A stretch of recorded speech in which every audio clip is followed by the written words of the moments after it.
Lambu Communication and Lambu Store. Wannan shago yana ɗauke da nau'in kayan waya da kuma kayayyaki daban-daban, haɗa da kayan wayoyi na zamani irin samfurin wanda ake yayi. Ina 'yan mata da samari, manya da yara, mata da maza. Akwai irin samfurin wayoyi daban-daban, Android da kuma mai madannai. Sannan akwai kayayyakin waya wato accessories, kama daga earpiece, batir, charger da dukkan wani nau'in kaya da waya take da shi a wannan shago na Lambu Communication.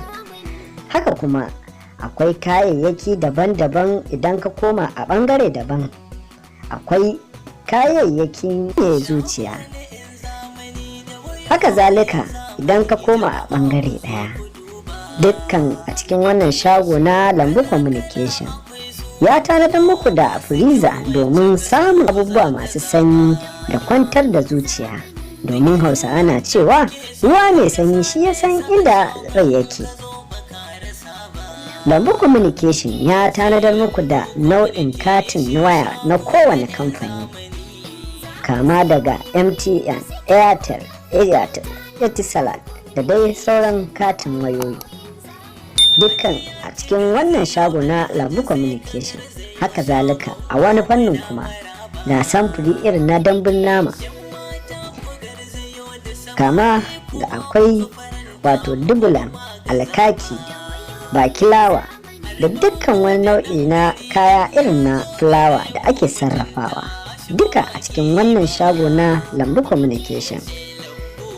Bai tsaya nan ba, akwai samfurin dambun nama irin na kaza ko na shanu ko na rago, duka a cikin wannan shago na Lambu Communication. Kilishi ma ba a bar shi a baya ba, don haka ku garzayo wannan shago na Lambu Store ko kuma Lambu Communication domin samun abin biyan bukatar. Lambu Communication bai tsaya nan ba, ya kawo muku samfuri irin na kilishi na kasashen larabawa, don haka gani ya kori ji. Idan har kuka zo wannan shago na Lambu Communication, akwai kayan shafe-shafe wato kayan shampo ko kayan zane fulawa irin na mata, duka a cikin wannan shago na Lambu Communication.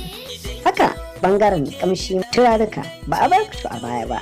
Lambu Store and Lambu Communication yana nan a unguwar Ɗorayi ƙarshen waya a jihar Kano, Najeriya.